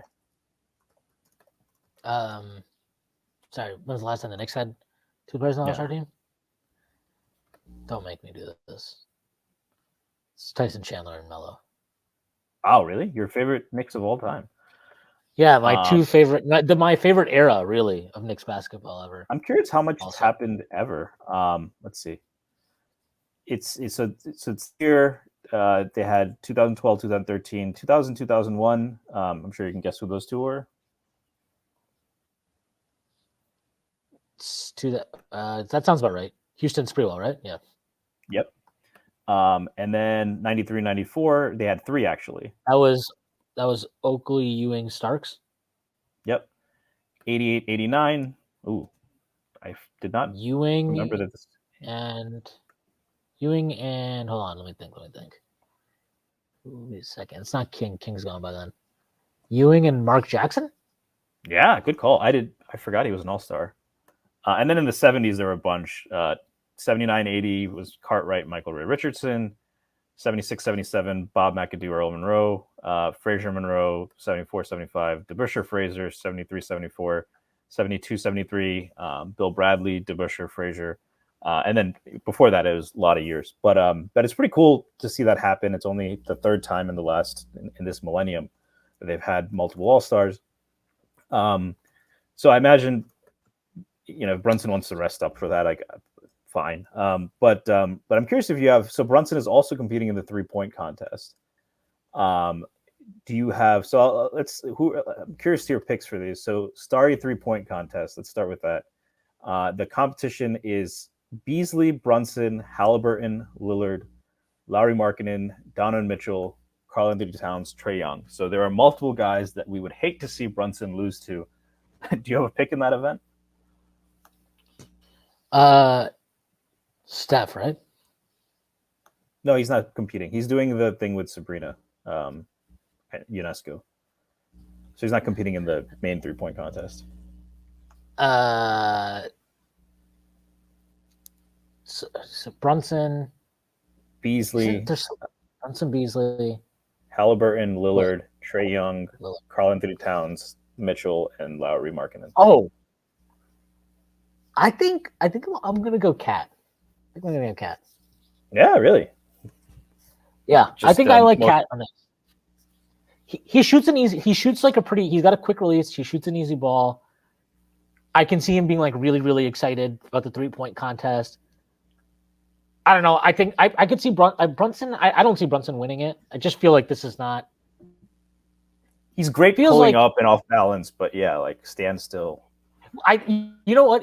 If he could have Randall just pass him the ball from each rack, I would be like, no, he's winning it. He's actually not going to at 1,000 miles per hour, right? Yeah, but I don't think Brunson won it. Mitchell, I could see. Cat, I feel like Mitchell, Cat, Dame are the. I'm gonna be honest. I've not watched Markkinen enough in my life to feel strongly about like how will he shoot off of a rack. You know what I mean? That's a different thing than just shooting in an NBA game. So just based on what I've seen, I'll say those would be my 3 favorites. But I kind of like Cat. Yeah, no, I think Cat's a good call. Obviously, one of the best shooters as a big man. Very easy ball. Halliburton is, in advance. I think Halliburton has a good chance because I think just the way his set shot actually I think translates pretty well to this. It's a slower release, but I don't think I've ever seen someone run out of time. Now, if he feels rushed, maybe he shoots worse. But I think he's someone to check out. I think Dame has competed in this before, right? So to the extent that you value experience, maybe that matters. But I think Cat's a good guess. Do you think Steph wins, or do you think Sabrina Ionescu beats him? I would be lying to you if I said I have enough knowledge of Sabrina Ionescu to make any type of judgment on a competition with two. But my assumption is Steph Curry is the greatest shooter ever, and I will just roll with the greatest shooter ever because of that. So it'd be cool if Sabrina beat him. Although I know that NBA Twitter, if he loses to Sabrina, will show some of the worst sides of it. In many ways, I'm certain of that. Yeah, and then the Knicks do have. I agree. I think he is. She's a very talented shooter. Extremely talented. I think it's going to be fun. It's good for the game. But I've watched. Steph is Steph. So if she beats him, then she deserves all the accolades. And then there's a dunk contest where the Knicks do have a player, and he has the same name as the last time the Knicks had a player in the dunk contest who won, and that is Jacob Toppin, friend of Draft Strickland and Prez, has been on the pod. And the other contestants are Mac McClung, which I don't think they should be doing that. I would love to see the dunk contest come back in full effect. I remember when I was in college, when the Dwight Howard Superman thing came back, and and Dwight Howard, I remember my roommates were not big NBA fans. They're like, "Why are you watching the dunk contest?" And even they were into it because it's just really cool to see, the showmanship, and some of the dunks he did were just incredible. But it's Jaylen Brown, Jaime Jaquez, McClung, and Jacob Toppin. I don't think we've really seen Jacob Toppin have many dunks. But I think that's a pretty Brown is athletic, but not like a crazy dunker. Jaime Jaquez is pretty athletic, and he's a creative guy, so maybe he'll come up with something fun like that. But you think Toppin has a chance there? I don't know anything about Jacob Toppin's dunk package, but pause. That's not a pause. I said dunk package. Get the fuck out of here. But honestly, I don't care about the dunk contest. Isn't that awful? I just don't care about it. Sucks. Yeah, that's what I'm saying. It sucks. Did you watch that Dwight Howard one? God, yeah. Did I watch it? I was fucking hammered watching that one. Yeah, that was him and Nate, right? Yeah, I was definitely in a very clear state of mind watching that back in the day. Yeah, I think that was the first year. There was the Superman one. I don't think Nate was in that. Oh, you're right. You're right. That was the second time. Yeah, Nate won it, and like I remember I had a friend who was like, Rudy Fernandez should have won. I was like, no. Nobody cares. But also the Nate one was so stupid because he got to do the dunk like 25 times. You're like, dude, enough. Like, can you just do a different dunk? Do a different dunk. Please. For the love of God, do a different dunk. Yeah, it just sucks that the dunk contest is now like what it's become. It's not like the main guys don't want to do it. You know, it'd be awesome if you got the top guys in the league, the real hot flyers to do it. But LeBron never did. Don't want to do it. Like I think it was actually really shitty. Like of all of the comment, I think a lot of Skip Bayless's criticism of LeBron, like much of what Skip Bayless says is stupid. But the one thing that I was kind of like, he kind of was a point. It's like, yeah, like you're going after MJ's legacy. Like, why not have an iconic dunk contest moment, right? I'll. Do you think we would ever have a situation where you could have like a one-on-one tournament? No. If the players want to do a dunk contest, there's zero chance they're going to be like, let's do a one-on-one tournament. But there's not a serious risk of injury there, right? It's not about injury. It's about they don't want to be embarrassed. That's what it is. You know that's what it is. Like, that's exactly what it is. There's no upside to them to do it. And the NBA won't incentivize it enough for it to matter. Like, if the NBA was like, we'll give the winner $10 million, yeah, sure. Maybe you get a lot. You probably get a lot of guys that want to do it.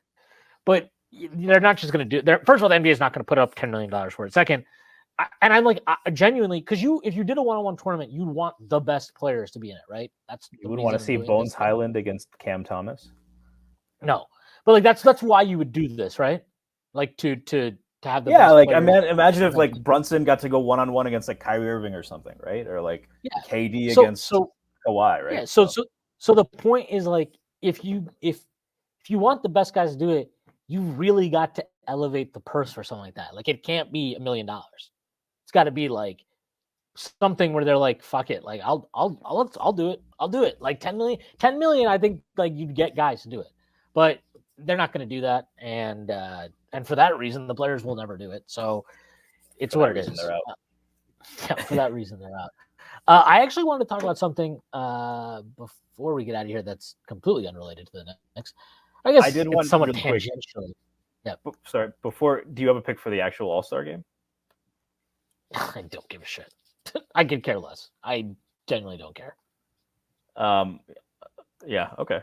I don't. I'll put my hands in the air. I haven't watched the All-Star game in like. I think the last time I watched the All-Star game was when I went to the All-Star game, which was about a decade ago now. It's a terrible product. I have no interest in watching it, and I think people that like watch it and get mad that nobody is trying are extremely weird. Like, they're not going to try. They tried harder a little bit with the Elam ending, so I think that helps. But yeah, but it's like so much. So like for 42 minutes, the game is like whatever. Layups and dunks, yeah. So I think it's better than the Pro Bowl though. But yeah, go ahead. Sorry, you want to talk? I don't think I've ever watched the Pro Bowl. Actually, pretty sure I've never watched the entire Pro Bowl. I think I watched it when I was a kid once with like McNabb, and I was like, "Why are there no sacks? Why are they not trying?" It's like, yeah, he's gonna lay someone out in the Pro Bowl. Well, Sean Taylor did. Sean Taylor laid out Brian Moorman once. That was pretty epic. Check that out if you've never seen it. Yeah. So the Mavericks made a couple of, aside from the Knicks, they were the other very active team on deadline day. They traded a 2020, so they gave up a 2028 pick swap to OKC to get a 2024 first, which they sent out to Washington for Daniel Gafford. They also traded out a 2027 first and Grant Williams, who they had signed this past offseason, to Charlotte for PJ Washington. I watched their game against OKC. They were really, really good in that game. I didn't watch their game last night. By the looks of it, they beat the Wizards, but obviously it was not a spectacular performance or anything. They did get a really good game out of Gafford, not so much from PJ Washington, whatever. I think there's a fair argument to be made, and I think this is true, that they are better after these trades than they were before. I think that is true. I suspect that Grant Williams is very annoying in that locker room, and PJ Washington will fit in better for a variety of reasons.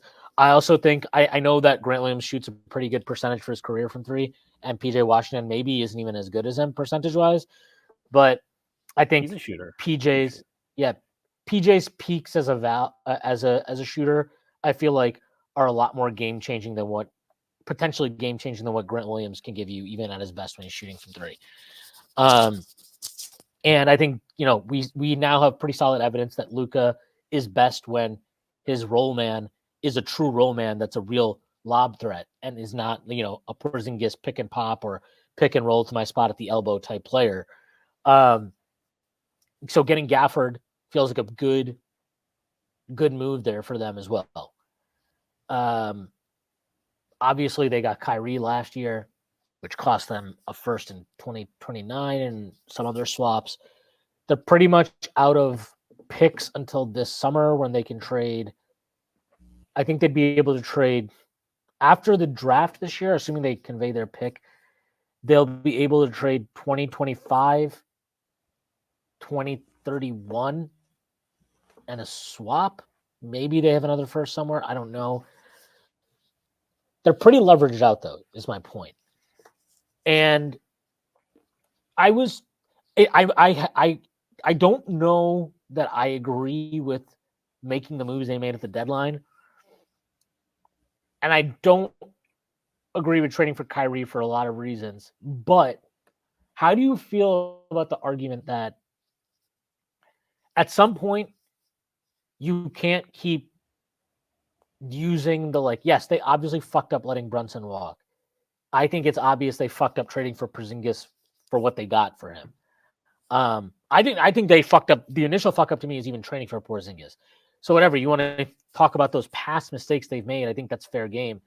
At some point, you can't keep using the past fuck ups to shit on what they're trying to do currently, because essentially what they're trying to do is salvage a competitive roster around Luka. So in that sense, given what their roster is now, do you think that let's kind of put the Brunson free agent thing as a line of delineation? Do you think from the point on of Brunson leaving their team to where they are now, that their overall maneuvering and free agency and trades and all that and what they've sacrificed out the door, and also they gave up a 2030 unprotected pick swap in the Grant Williams sign and trade this summer, so they're very leveraged out in terms of their picks and all that stuff and their control of their own draft capital. Do you think that using that as a clear line of delineation, that where they are now, if you were a Mavs fan, you would be okay with this because you're just well, we have Luka. It is worth taking these risks because you don't get an opportunity of having this level of a talent. And when you do, you have to be willing to move as many chips as possible to make their prime worth it. So what was the actual Kyrie? How many did they trade for him? How many picks? They traded 2 firsts and a pick, or a first and a pick swap. I'll look it up right now. Yeah. So I think given the cost and the risk. So this is what it is. It's they gave up Dinwiddie, who cares, Finney-Smith, a 2029 first-round pick, and 2 second-round picks in 2027 and 2029. Then they gave up a 2030 pick swap in the Grant Williams sign trade. They gave up a 2027 first in the PJ Washington trade, and they gave up a 2024 first and a 2028. They effectively gave up a 2028 pick swap to get Daniel Gafford. Yeah, so they got a second creator, right? Which every champ, I don't care how good you are, you need a second creator. And the risk with Kyrie Irving was never his talent, right? He's shown it in the playoffs. He's for a not particularly big guard, he's a pretty solid defender in the playoffs. Thought he did a good job on Steph in the finals. You've seen him in Brooklyn play well, when he played. And it's worked. The pairing has worked. He's a ball dominant guy next to Luka, but when those two play together, they have a plus 7.19 net rating this year in 653 minutes. They actually have a higher rating with Kyrie on and Luka off than the reverse. It's 5.19, but they allow you to they have a coach who staggers them in Kidd. So that I think that was like for what they gave up to get him. You do that, and then the next thing is if you're leveraged out, now you say, well, you can't really. A, it's tough to add young talent, and B, you can't you can't trade for a star. Let me ask you this: do you think a third star is really what that team needs? A third star? No. Yeah. I think you have so much usage tied up with Kyrie and Luka that really what you just need is like this is the hard thing with Luka is I don't know that he's necessarily selfish. I think he plays a brand of basketball that if you are leaning into it, which is fine, if you think he's worth it because of his extremely high talent level, I think that's a reasonable, obviously, way to go about things. You got to really understand who thrives playing that way. Brunson was special playing off of him because Brunson can play off of Luka, and he can wait around for 10 seconds, get a kick out, knock down a three, or, obviously isolate and score himself. He was a very, very good fit next to Luka. It was a mistake, and it's one they fixed by going out and getting Kyrie. Like, at some point, again, that's kind of my point is, like, I don't know where to stop. Is it fair to keep criticizing them for the Brunson stuff when maybe they've learned from that and they're like, fuck it, like, we've got to just keep trying to add talent around this guy, and you know what, we did fuck up with Brunson, so let's just go get another guy who profiles very similar to Brunson and Kyrie, who has experience playing off. Like, we know Kyrie was awesome playing off of LeBron. Pretty good bet that he'd be awesome playing off Luka, right? Makes sense. But like, yeah, to your point, I don't think they need a third star. I think they need guys who can operate in the lower usage roles, add value on defense, can attack closeouts, and can knock down threes. That's basically what they need. They don't need a lot more shot creation. Now, if a guy like Jaden Hardy or Josh Green can pop as like a quickly level type of like, hey, you can be our second creator, third creator, or whatever at various points, that would be a huge help for them. And I think maybe they probably need one more guy who can run a pick and roll type of level creation in a pinch. But I don't think they need a third star. I just think they need to fill out their roster now with plus, I don't want to say 3-and-D guys, but like guys who can spread the floor, tack closeouts, and just are versatile defensively. Yeah, and building around Luka is a lot like building around LeBron in that sense.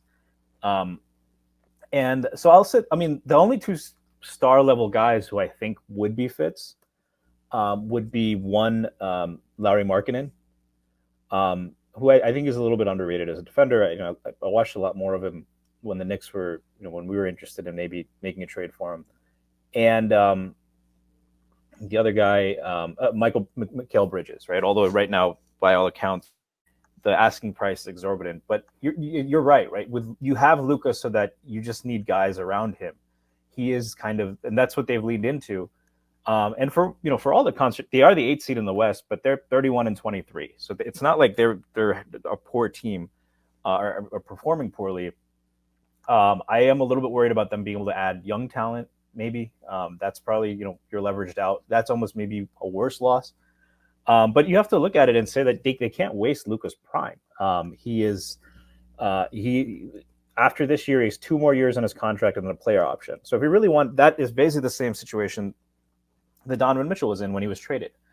So they're under the gun a little bit, and he's still only 24. But you can't waste, and he's putting up 34, 8, and 7. I do think that at some point they will have to figure out a way to diversify how they use him. Using him a little bit more off ball. I haven't seen them run like a Kyrie Luka pick and roll with Kyrie as the ball handler, but Luka should be able to do that, whether he can pop, just his ability to operate in chaos and make reads, like he sees the floor so well. Using him a little bit more like Jokic could be interesting, right? Especially with his strength. I don't know that he can ever play the 5, but using him as kind of a inverted guy. There's some more things that I think you'd like to see from them. And I think that's the real needle mover at this point. And if they never do that, then I don't think that there is a move out there, like in terms of bringing in another star that was really going to make them greater than the sum of the parts. So since then, they've basically done what they've had to do. I don't think it's been anything special. As much as I hate it, like tanking last year at the end was the right move. Get them a solid big and Derek Lively. So they have some depth. I think PJ Washington is a good fit there. Can stretch the floor, can post up, can score a little bit on his own. Versatile defender, allows you to have some lineup flexibility. So I really, I think that they're leveraged out. It's a risk, but you can't. It's not like it isn't even the situation the Knicks are in, where they have Brunson for another year, but it's a cheaper contract. They're paying Luka max. He is arguably the best player in the NBA. I think there's a real case for that right now, given what he's doing this season. And this isn't going for it, but I also think it's better than if they just went for it by trying to add a big name, like a wash. Like, I think this is better, for example, than like if they had tried to like add DeJounte Murray or something, right? Bigger name, better player than anyone they got. But they added more pieces. They have depth, and they have another guy who can both share the load with Luka, like and carry the bench units. And I don't think they're the best team in the West, but they have the ability, if they keep playing this way, to make a little bit of a run. And the West is competitive, so maybe you fall short, but I don't know that they had a whole lot of other options, right? I do think the one thing is, like, if you want to get to that next level, you probably do have to hold Luka a little bit more accountable and tell him, like, look, you're a godsend to this franchise, but these are not two all-star players who you didn't quite make it work with. You made it work with Kyrie, so maybe that shows a little bit of change, but to get us to the next level, you're going to have to figure out what things you can do that are a little bit different to make that work. So all in all, I would say it's maybe I'd give them a B since the Brunson thing. But it's tough to like really sharply criticize them. I think I'm guilty of this too. And like, look, the thing is, this is something we've talked about with regards to our front office, where we give them credit for, like, hey, when they make a bad decision, they don't stay married to it, right? They find a way to pivot and they turn it into something else. Now, you can say that Dallas actually, I'll give you a comparison. When the Knicks built that 2011-12 and 2012-13 rosters, I thought they actually had a lot of good talent identification. They found value on a lot of underrated pieces and whatever. The issue was they gave up value on the margins in almost all those moves. And down the line, it comes back to bite you because you just have less and less assets to put in trades, and you have less margin for error to make moves. And all of a sudden you can't make moves because you don't have the assets for it. I think the issue for them after letting Brunson walk isn't that they've pivoted into adding more pieces. Obviously, you have to do that. I think it's that I don't like the value necessarily outgoing in each trade. They're also in a tough spot where it's like, I mean, look, this is probably part of the reason they did decide just fuck it, let's go get Kyrie, is because they were like, fuck it, like, this guy's an all NBA guard who has the talent to be the second best guy in a championship team. We know this. Yeah, he's unstable. Yes, he might be saying and disseminating strange documentaries that are not great on his personal time. But we had the opportunity to get him because of all that stuff at a discounted price. Let's do it. In terms of pure value, the pick and 2 second rounders and Finney-Smith and Dinwiddie for Kyrie, I don't think anybody would say, like, wow, what an incredible, massive haul they gave up for Kyrie. That's not the criticism of that trade. PJ Washington, is he worth a first round pick and whatever else they gave up? I'll look it up. But, like, I would say I don't personally think he's worth a first round pick, but they're betting that he can get, like, he will be good enough in their context to be worth that. I think that's possible. There's a world where, for sure, like, PJ Washington is a guy whose talent at times, like, you catch PJ Washington on the right night, it's hard not to, like, be impressed, right? It's hard not to think, man, if this guy could put it together, he could be a real difference maker for a team. So it's not a crazy bet. And then it was Grant Williams, Seth Curry, and the first round, and a 2027 first, by the way. What did they trade for Grant Williams? a 2030 unprotected pick swap. Yeah. So and yeah, I mean, Bullock went out to another team. And then the last part is just that, I don't know that the Gafford trade, like, is he worth the 2028 unprotected pick swap? Who knows? I mean, a lot of that is banking on, if Luka is there, he probably will justify that value. If Luka leaves, it could be pretty bad. That could be pretty bad. And like that, I think, is really the ultimate bet they're making, is they're betting that they will be good enough and they will add enough talent around him with what they are able to trade in the interim period between now and whenever Luka could or would or maybe should look to leave, that he won't and that he'll stay. And so a lot of this is just TBD. I don't love how leveraged out they are, but I do think it's fair. And I think there's I've seen a lot of pushback from Mavericks fans, and I agree with it. In terms of, like, again, you just can't, at some point you can't keep using past mistakes to either, one, avoid making future moves, and two, for critics of them to keep harping on. And I do think, like, I'm guilty of, like, continuing to harp on, like, oh my God, they lost Jalen Brunson for nothing. Oh my God, they gave away Kristaps Porzingis for basically nothing. Like, at some point a front office has to move on, right? Time moves on. So, like, you have to continue to evolve and make moves. You can't be scared. You can't operate out of fear. And I do think it's, to some extent, they deserve some credit. And also, like, let's be fair, Derek Lively looks like a phenomenal pick, and they did a good bit of maneuvering to get him, right? Like, they moved down in the draft. They took on the Rashawn Holmes salary, which they were able to get off of to get Gafford. And he looks like a great pick. And they at least got a free bite at the apple with, what's his name? Olivier Maxence Prosper. I have no thoughts on him. I don't know anything about the draft. I know he hasn't done much yet in the NBA, but he's a rookie, so it's not like the book is closed on him or anything like that. Yeah, he has time to prosper. But yeah, I think we're in agreement there. Before we get out of here, on a completely different topic, was there anything else basketball related you want to talk about? I don't know. Not unless you do. No. So there was an important game on Sunday that happened. I'm not talking about the NBA games. There was the Super Bowl. What were your thoughts beyond seeing maybe your most hated player win another ring and close the legacy gap potentially to Brady, and who I'm sure you're a big fan of? My thoughts were that I'm very, very impressive standout performance from Donovan Smith, who led the league in holds last year, to be able to control Nick Bosa.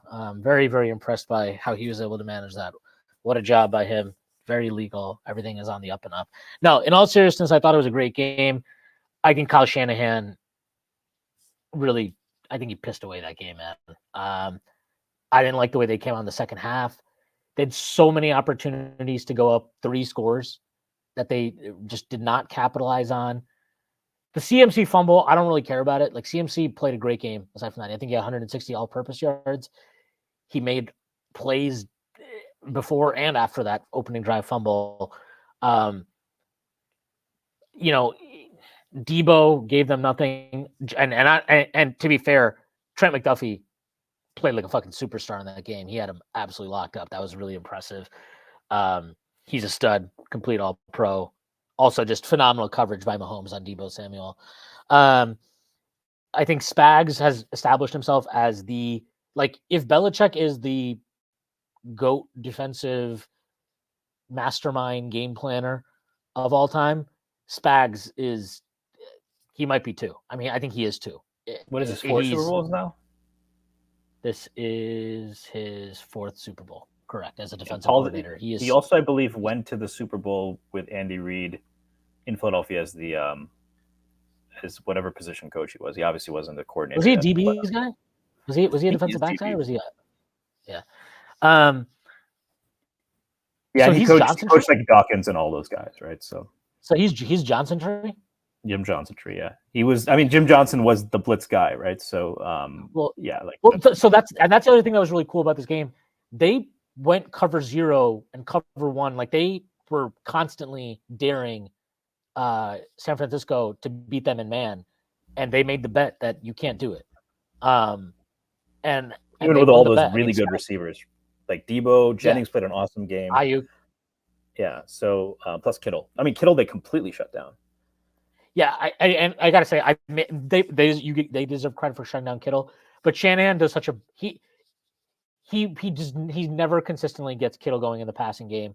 I think that's always been a weird thing with Kittle, which is also why if you've ever had George Kittle in fantasy, he is the most annoying fantasy player of all time. But again, I just think Shanahan called that to start the second half. He comes out. I think they threw the ball 8 times on their first 9 plays out of the half. That just feels like not great. Well, I mean, so people made the argument he's trying to rest McCaffrey for the stretch. He still had 30 touches in the game, although that includes overtime. So,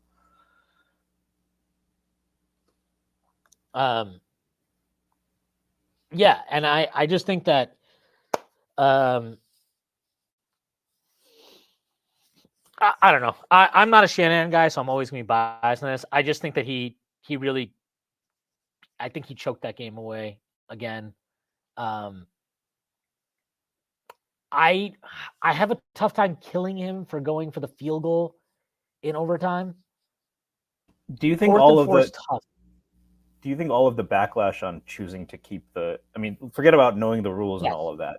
You think it's warranted? Because like Bill Barnwell, I think did a simulation and he said it's basically even. There's a slight but you're not. But it's not a simulation. You're playing Mahomes. It's Mahomes. So like to me, that's a mistake because you want to know exactly what you need to do to win the game, tie the game, whatever, right? So, they scored a touchdown, but they went for 1. So now you have the opportunity. If you go down, score a touchdown, you can win the game. You have a chance to win the game. He didn't even seem to be like, I don't know. His awareness of that was just so weird that I don't know what to say. Do you think there's an argument that the Chiefs' defense was tired and so was his? So maybe there's an advantage to that. But your offense can get tired too. I never understand that argument. I'm like, I mean, I get it, but I'm also like, yeah, but I don't know. To me, I don't feel like Shanahan was doing some like 5D chess. I think he was just like, I want the ball because it's good to have the ball first in overtime. And his answer after the game seemed to indicate that he didn't know kind of the different rule. And I mean, his players straight up said it. Like, and I honestly, I don't think it matters if your players know or don't know, to be completely honest. As long as you as the coach know, then it's fine. But he didn't seem to know. That is the issue. Yeah, that is pretty concerning. I think it's pretty ironic. So go ahead. Sorry. I was just saying, and I think, by the way, we didn't mention it, Trent McDuffie. Chris Jones, like, I saw somebody, a Bills guy I followed, tweet this out yesterday. He's like, the difference between the Bills and the Chiefs is, he was like, in the playoffs, he's like, for the Bills, Mahomes, like Allen shows up, and then he was like, for the Chiefs, Mahomes shows up, Chris Jones shows up, and like Spagnuolo shows up, and that's, I mean, Mahomes. Look, you win 3 Super Bowls, you get the credit. Ultimately, like end of the day, I'll shit on him, but there's no question right now who the best quarterback of this generation or whatever it is. I think people need to really pump the brakes on he's better than Brady or he's better than Brady ever was. People have this vision of Brady as like this checkdown artist, and I'm like, I don't think you guys actually. Well, early in his career, like he was a little bit. Early in his career, the first couple of Super Bowls, those were Belichick defenses, right? His first Super Bowl was 20-17. Yeah, but they put up 32 on Carolina, and they put up 27 on the Eagles. Like, it's not like they were I think it was 24-21. But yeah, like it wasn't check down, but he was like, he didn't turn into like what it was when he got Moss that it really was like, oh wow, like he's a superstar. You know what I mean? It was still like, yeah, it was still he more didn't have a number 1 receiver. Yeah, he didn't have a number 1 receiver until then. Yeah, like he had like David Patton, Rashae Caldwell, Troy Brown. Come on, but like he's the best of this generation for sure. And then it's like, you know, however you want to order it, Brady, Montana, him, like those are the top 3, I think, for as time being. But like, I think that's accurate. Put him up there like Peyton Manning. Yeah, he's a better playoff performer than Peyton for sure. Like Peyton, great, right? Maybe the greatest regular season player ever, but playoff wise, his resume is not inspiring. But yeah, look, I think that's he like Mahomes is great. He did not win the Super Bowl by himself. And I think it's worth saying, like, people like I don't know when this started. People started doing like the whole like Brady got carried by the defense, they got lucky, all this stuff. Like the Chiefs had a lot of things break their way in this run to the playoffs or in this run to the Super Bowl that is just good fortune. And like good, guess what? They capitalized on it. So at the end of the day, you get the Super Bowl. You get to take the credit for it. You deserve credit for it. But like I think there are guys in this league, like I think Allen, I think Lamar. I don't think the book is closed on these guys ever winning a Super Bowl for sure. Like I think luck is a funny thing. And look, we saw Brady win 3 of 4 early in his career, and then he didn't win one for like what, a decade, something like that. It was quite some time, yeah. I mean, he lost 2 where he had an elite team, right? I don't love talking about. I'll say this. I do think in 07 the defense, if not carried Eli, was like the more important part. 11, I have no argument there. Eli was elite. He outplayed Brady in that Super Bowl. But yeah, to your point, there's definitely a lot. And I'll even say this, to your point on like how good the Chiefs are around him. Who do you think played better in the Super Bowl as far as Mahomes was hurt and that run was like gutsy? I'm not going to question that at all. I thought Jalen Hurts was the better QB last year in the game. And, you know, I think Mahomes is probably facing a better defense last year. But Chris Jones was on that team. I actually think Chris Jones had a very strong case for MVP this year.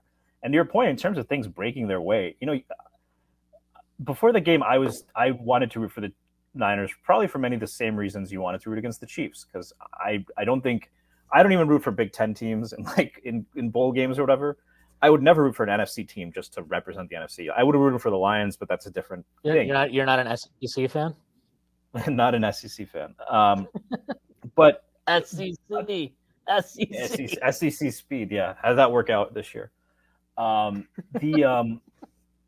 The Niners fans and like the players were making excuses before the game. Bosa was like, yeah, somebody pulled the fire alarm in our hotel. It reminded me of like we had when we went to Philly last year, there was construction. They've made excuses. Debo's been like, I mean, he trolls a lot. AJ Brown's his good friend, so I get it. But like, they're very annoying in terms of excuses they made like after last year.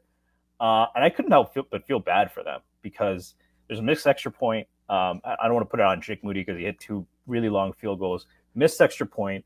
There was the punt that went off the guy's foot, which reminded me, I don't know if you remember that NFC Championship game where they played the Giants, but a very similar thing happened. I believe it was Kyle Williams where it went off his knee. And that was also when I was full on, I mean, still am, but like, I was like, that was the year they went and beat Brady. And I was like, you won because of that fucking knee, right? Or no, it was the second time, but it wasn't the 07, but they've had, I mean, not to take, I mean, like you said, you take advantage of it, you deserve credit. But they've had some horrible luck. I mean, between that punt fumble, where before that the Chiefs really hadn't been doing much on offense at all, and the extra point, that's 8 points, right? And game state and all that. It was tough for me not to feel bad for the 49ers and their fans after that game. A lot of bad luck. I thought Shanahan also did some great stuff, by the way. That trick play was awesome. I thought Juwan Jennings played a good game. I think it's interesting because somebody, like one of the group chats I'm in, someone said, Kyle Shanahan's a great coach for the first 10 plays of a game, and then he's very ordinary. And that is exactly what I used to say about a coach on the Eagles who just won his 3rd Super Bowl yesterday or 2 days ago.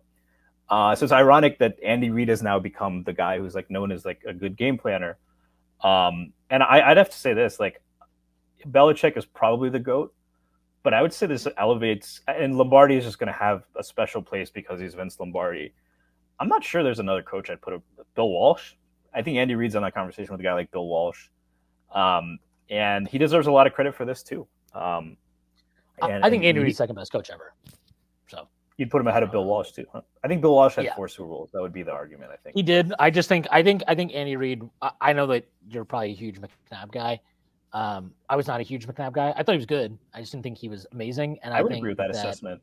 I would agree with that assessment. And I just, and I think Andy Reid just elevated that team to a point beyond what most coaches would have done with them. And he got kind of like punished for it. But I've always rated Andy Reid. I think he's awesome, and I'm actually like the thing is I genuinely like mostly just hate Mahomes because I love Andy Reid. I think Andy Reid's awesome. I'm happy for Andy Reid, and I'm happy that he didn't lose to fucking Kyle Shanahan. And I actually I don't really. I am a Swiftie, and I don't really understand people that like don't like. I get that Kelsey can be arrogant and like whatever, but I genuinely like him. Like I don't know. I think he's actually engaging when he talks. I think he's genuine, and he's a fucking baller. Like he shows up when it counts every year. So I got no problem with those guys. I just think, look, man, Mahomes. I think he's just a shitty loser and he's a shitty winner. And You don't like your quarterbacks to talk like this? I can't do this. God, you can't do the Kermit. But I can't stand. I can't stand him. That's what it is. So anyway, all right. I think that's a good place to end it. 15 minutes of football talk at the end there for anybody interested. All right, Stacy, let people know they can find you. Plug anything you'd like to plug. Stacy Patton 89. I will plug. I got nothing to plug right now, so I'll plug all the great work at the Strickland. I will tell everyone and myself, try not to get too worked up about the Magic game. Enjoy the All-Star break. Take a break from basketball, and enjoy the snow, but stay safe. I have nothing to plug, so I'll just plug the work at Strickland. Check it out. Posting all kinds of new good content on there. Podcasts, everything is up and running. So, all right, that is our pod for today. I hope everybody has a great rest of the week. I hope the Knicks win their final game before the All-Star break. Hope everybody enjoys their All-Star break. Do anything but watch basketball. That's my recommendation in the All-Star break. Thank you to our sponsor, Bet Online. And I will see you all on Friday.